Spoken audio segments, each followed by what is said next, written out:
I'm Indra, And I'm Amanda. and we'd like to welcome you to The Messy Middle Matters. Hey, Amanda, how are you today? I'm good. How are you, Indra? I'm good. I'm good. Today we're going to be talking about a couple of words that make both of our skins crawl. And we're going to be talking about rock stars and unicorns. To be clear, I like unicorns. I like the idea of unicorns. Unicorns, they're pretty and sparkly, but they're not real. They're not real, despite Scotland having it, I think, as their national animal. But yes, they are not, they do not exist still today in this universe. No, they do not, nor do, well, rock stars do exist, but we'll talk a little bit more about that. But before we go in and dig into our conversation, I did ask ChatGPT to give me a couple of working definitions that we can use so that all of our listeners are baselined in their understanding of the two terms. So, a rock star is a high-performing standout candidate or employee who consistently delivers exceptional results, often exceeding expectations. The term is used to describe someone with a strong track record, deep expertise, and the ability to thrive under pressure. A contextual note is that while it's meant as praise, calling someone a rock star, it can sometimes signal focus on an individual performance over a collaboration or perpetuate a culture that rewards visible wins rather than sustainable team-based success. It may also reflect a bias towards charisma or confidence rather than competence or consistency. I love me. I love it when ChatGPT just can nail something for me and say the words in a really clear way. I was gonna say, ChatGPT nailed that. Nailed it. And if I ever say it on this episode, I name my ChatGPT Kathy. So we talk about Kathy. Y'all know that's my nickname for ChatGPT, and how I've trained her.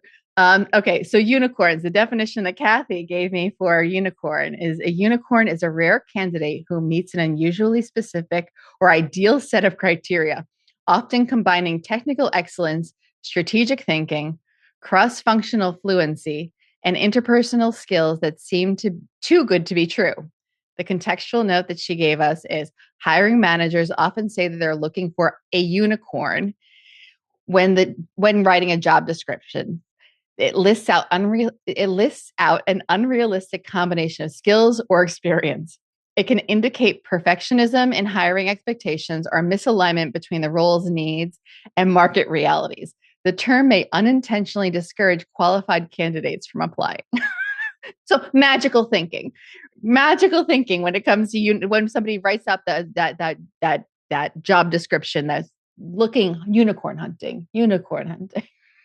Right. And the definitions that you just read off say a lot of things about ideals, right? Idealistic expectations, unrealistic expectations. So why are companies looking for those things? 100%. And I find that it's usually it can come out of, we talked about it in recent episodes, scarcity mindset, like this feeling of like, I need a unicorn. Like there's everyone believes that these unicorns exist, and it doesn't, right? Or it can be budgetary constraints, or it can be pressure from like their need to deliver something, and what they're being asked to do is unrealistic. So they look for a candidate that's just as unrealistic. It's just like it perpetuates and snowballs. Yeah, I think, both rockstar and unicorn, those terms disguise like the company's lack of clarity or like not knowing what they want, right? Yeah. I feel like a lot of the time the company is just not sure what they want. So they're just like, you know what? We're just going to write all this stuff down and Yeah. hope that someone comes along who can read our minds and just like know what to do and be good at all of it. That's exactly it. I mean, it's yes. Yeah. So let's talk a little bit more about the unicorn fallacy. We'll dig into them really specifically. So unicorn fallacy, yeah, it's have you ever found a unicorn, or have you found I mean, I've got lots of scenarios where people go unicorn hunting. And like I said, it's usually in that job description phase. And my job is often to help them reset expectations, figure out exactly why they've decided that they need somebody who can design, code, create a marketing strategy, and figure out how to tease things apart so that we can set some realistic expectations when we're going to the market. Like those are the scenarios for me when it comes to the unicorn hunting that I've seen happen. Do you have any sort of scenarios that come to mind for you? Yeah, not explicitly unicorn hunting, right? I can't recall, doesn't mean I didn't experience it, but I can't recall a company I worked for that posted a job description that was like, we want rock stars, we want unicorns, right? But I participated in a lot of hiring panels, Mm, and I got that I was able to experience the ins and outs of being on those panels and the feedback and those conversations that happen. yeah, yeah, And yeah. I've seen cases where everything seemed great from a feedback perspective, Yeah. but there were comments of like, oh, well, they were great in all of these things that, by the way, we asked for, Yeah, yeah, but yeah, they yeah, they yeah, can't yeah. do this, and this. And it's just like, okay, well, Ooh. you're never gonna find that person. Like, here are some things, like, let's be realistic here. Here are some things that you need to change, right? Like, one, your expectations. Two, if you're expecting all of these things, you can't be paying this low of a number. Mm. I love the fact that you talked about like the job description, the person ticked all the marks, right? Like everything that was there, all the requirements, maybe even the nice to haves, right? Yep. Those in the job description. But then there's all these things that can get inserted at the 11th hour, often enough because that person who's adding those requirements just experienced some stress in a meeting that this person could, like, they're like, well, we need somebody who also knows how to do costume design. I know that we talked that we need a software engineer, but I also need somebody who specializes in sequence. Like, where did that go Right. from? Dude, I mean, that's a clearly fictitious example, but yeah, it can be that knee jerk reaction that shows up in that panel discussion. Yeah, you don't necessarily have to start off unicorn Yeah. hunting, but you might end up unicorn hunting without Accidentally. realizing it. Yeah, Yeah. yeah. If you don't check yourself. And I think that it's a really fair. I mean, I noted the one of the reasons that I often find that people are hunting for their unicorns is budget constraints. But then you because you can't hire the three people that you need to actually do the job, you put it all into one job description, you offer the one salary. And anyone who has that kind of any form of that kind of super set of skills is going to, and if they know their worth, they're never going to settle for that like one third salary. Oh, right. They're going to realize really quick that this is actually three separate jobs.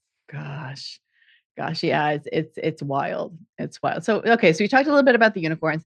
Let's talk about the rock stars. But like I think that we were talking about it earlier. Like this often is something that can land. It's not necessarily in the seeking of a new person for the team. It really appears as the team exists and like during the day-to-day work and some of the stuff that goes there. And there is this when I think of rock stars in general, like, or the classic pop culture example is like, what's on their rider? Right. What's on their rider? Do they need only green M&Ms? Like, what's on their rider? Yeah. I saw a meme sort of recently that was to I wish I had pulled it up and found it and pulled it up before this episode, but it was something to the effect of everybody wants to hire a rock star, but then they get mad that they show up late and like have a list of demands. Like, what do you want? You hired an ego. And that's, and sometimes it can be worth having that rock star. Like there was somebody who I inherited on one of my teams along the way.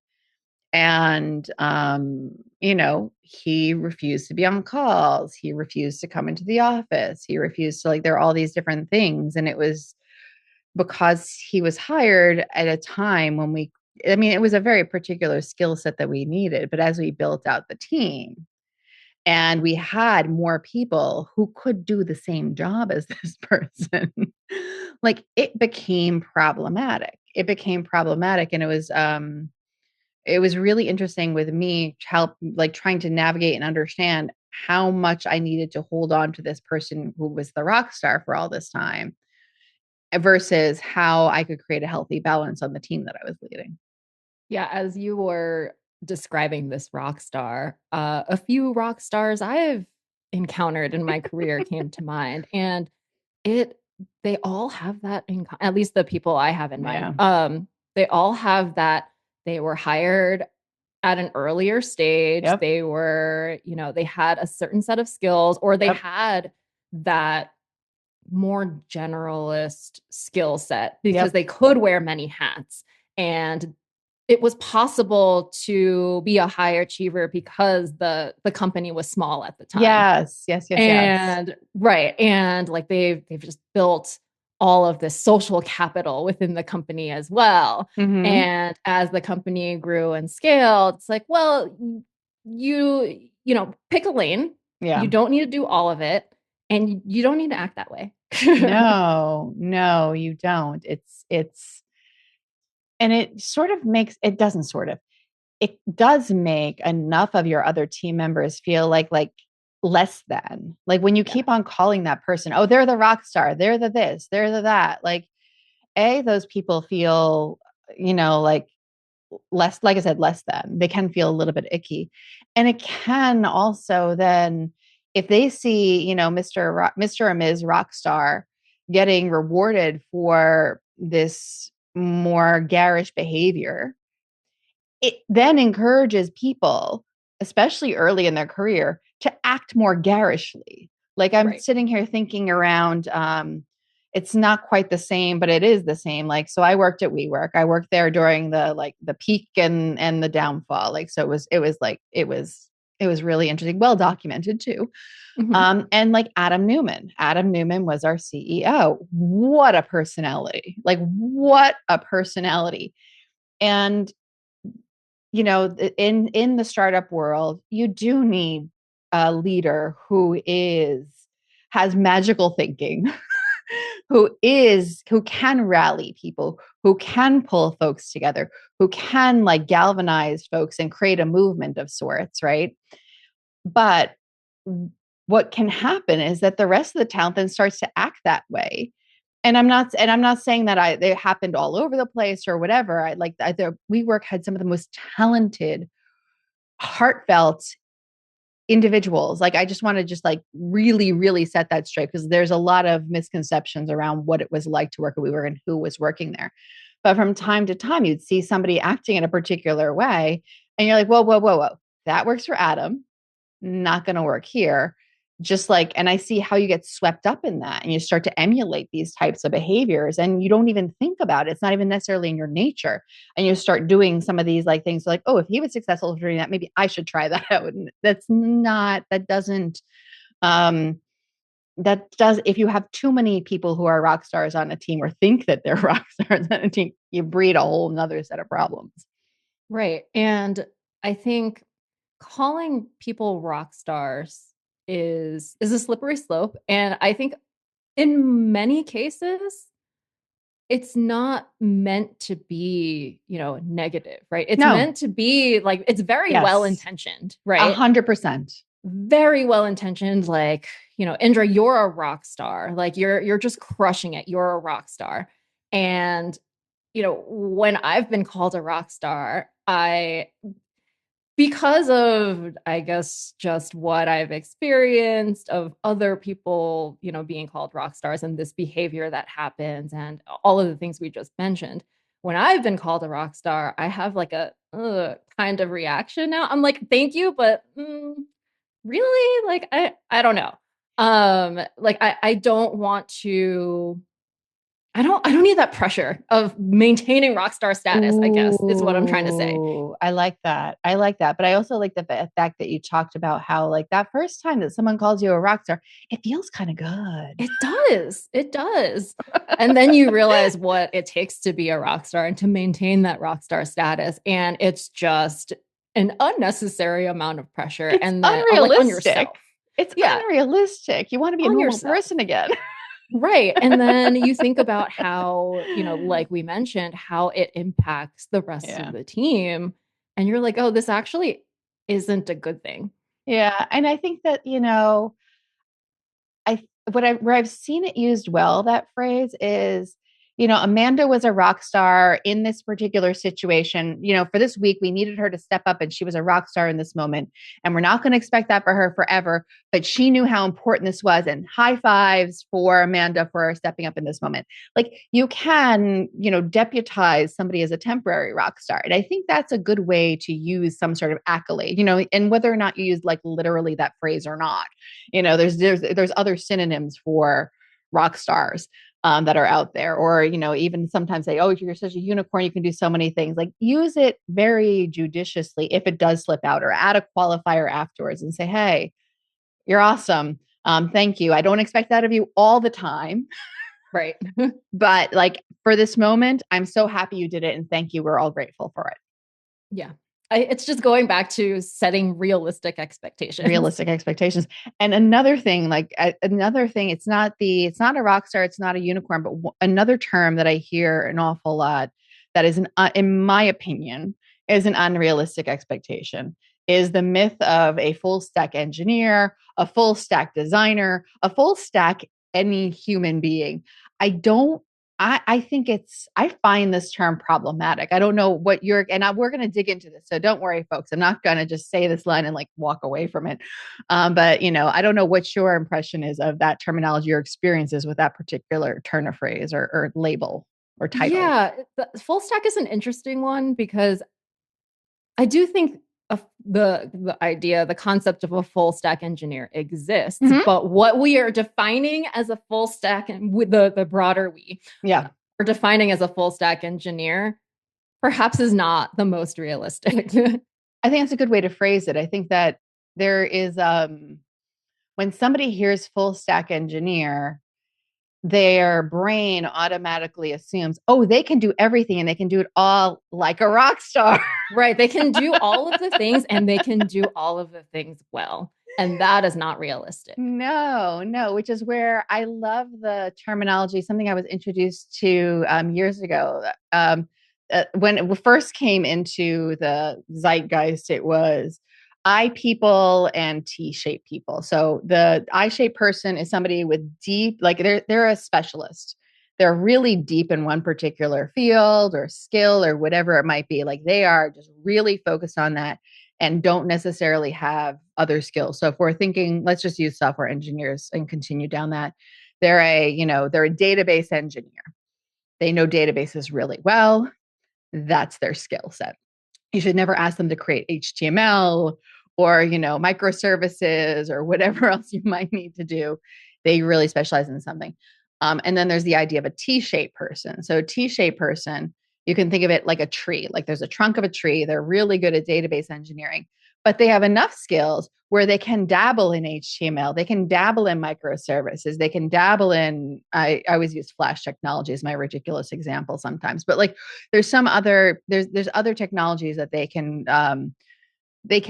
function in, and they can support on an as needed basis, or they can pontificate on and give a little bit of perspective on, like, the I's and the T's. Since then, a whole bunch of other letters have showed up into the vocabulary. I never understand what any of those are. I know during our prep call, Yeah. we went into some of the other letters and I'm like, are we just making things up now? They It's are. alphabet soup, right? People are. Wait, what was our favorite one? So I think we both had heard of M's and W's, Mhm. which again, we'll get it. We might touch on those a little bit, but the ones that stuck out for both of us were the X's and the pies. Like, when did the Greek alphabet show up? Right. And I read the definition and I'm like, I still don't really get Right. it. But like, so back to the full stack engineer, I think that full stack engineers are generally T's, right? Mhm. They are T's and, leveraging that like T metaphor and that tree metaphor that I was just thinking about, like there's your trunk. You can be like a banyan tree, and these aerial roots might drop down to the ground to help support and you draw more nutrition from the ground. You might have like, hey, I also can do HTML. I also can do microservices. I can also do XML. I can also do, whatever piece of technology, but it's your trunk is your trunk. Right. Your trunk is like the solid, Yeah. rooted, this is your domain. This is your expertise. I love the visual of a banyan tree. The Lahaina banyan tree I is love her. special to both of us. Yeah. But yeah, like, and the aerial roots, they exist and they're all over the place, but they're not as solid as that main trunk. No. And some of them are really thick and some Mhm. of them are really skinny. Right. Right. But the person really, maybe a person has like two relatively equal. I could see that's where that pie comes in, right? Whatever. But like, there could be some aerial roots that have dropped down that are like have a thicker piece. And people could mistake that as the main trunk of the tree. Okay, fine. But you're never going to find somebody who's got all the aerial roots for all the things. Like in design, it's like, are they a UX designer? Are they a UI designer? Are they a UX strategist? Are they a content strategist? Like these things don't, realistically, they don't exist. Or if they do exist and you encounter them, you just need to be grateful that you found that person. And isn't Right. that lovely? And it's a gift. And you should not create a job description to find more of this particular person because they're so unique and so special. Don't call them a rock star all the time because that can cause problems. But, don't go try and hunt for more of them. Right. Right. Like, congratulations, you found your Congratulations. unicorn, It's right? great. But they're your unicorn. You don't, what are the chances you're going to find a herd of unicorns? And I was at a talk and I met somebody who used to be he was one of their heads of compensation at SpaceX, right, during its really scaling phase Mhm. of things. And so compensation, trying to figure out like making sure that people are getting the right salaries for their roles. And one of the things that he saw through this experience was how, and let's just one more thing, I'm sorry, one more important thing is they are hiring for people who are at the bleeding edge of BLEEDING. So not leading edge, bleeding edge, like way, you're like they're in no man's land when it comes to talent. And what he was seeing was that people were asking for somebody with a PhD in some sort of tensile physics technology, because I mean, we're talking about literal rocket science here. And understanding that somebody would want to have somebody who understands all of the things that are necessary to go to Mars from a physics perspective or an engineering perspective, or I don't even know what all the other stuff that they need to Right. worry The about. rocket science perspective. The rocket science, you need rocket scientists. But the reality of it is that let's say for some of these roles that they would wanted to hire, there are only 12 people with a PhD in that particular thing in the world. And you're trying to hire 24 people. So even if you got all 12 people, which is not realistic, how do you figure this out? So like you really need to set your own expectations when you're hiring and not trying to find too many unicorns, because if you do find one, it was a blessing. It was a blessing. You were so lucky to get one. Don't look for too many more. Look for people who have really have the aptitude to maybe step up and become unicorn like. Right. Unicorn adjacent. Unicorn Rockstar adjacent, adjacent. rockstar Yeah. adjacent. The occasion they can dabble in rock stardom. Right. They're good for the band, right? They're good for the rock group. Love that I hadn't thought of this earlier, but like I'm sitting here thinking like there's different kinds of bands that are out there. There are bands that rely on harmonies versus the ones that rely on that person who's way out front. I think in the workplace we need to worry about things that are harmonies, like the Bangles from the '80s, right? The Bangles group. Yeah. What was their thing? They really modeled themselves off of the Beatles in some ways. And it was really about different people taking the lead on the songs at different times. Like they didn't have the one front person who was always singing lead vocals. They took turns. And so I think that that's really what you want to think about when you're thinking of building out your team or how you talk about the members of your team. It requires everyone. It requires everyone. And sometimes one person will take the lead and sometimes another person might take the lead. And sometimes it might be the same person who takes the lead most often, but you need to find that harmony. Yeah. And I love that you brought up the Bangles. It just brought me back to my childhood. Right? And what's beautiful about the Bangles is that they all play instruments. They all play multiple instruments, I believe. And you're right. There, yes, Susanna was like the lead most of the time, but all the others sang too. They sang too. They sang too. And they knew that. They knew that they were a ensemble. Yep. You know, they were an ensemble. They worked as a collective and they succeeded together. And yeah, I adore the Bangles. I'm gonna have to listen to some Bangles after we end recording. I know. Now I have Manic Monday stuck in my head. Oh, I got Hero Takes a Fall. Oh, that's a good one too. All right. But yeah, I any other thoughts? I think we've covered a lot of good ground on this one. I think so too. Yeah. Anything else you want to add? Yeah.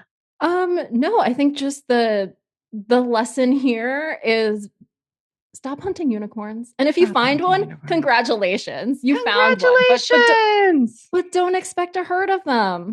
No, don't expect a herd. Yes. Oh, we could have. Oh, I love this. I love this. Amanda, thank you for joining me in another thoughtful conversation.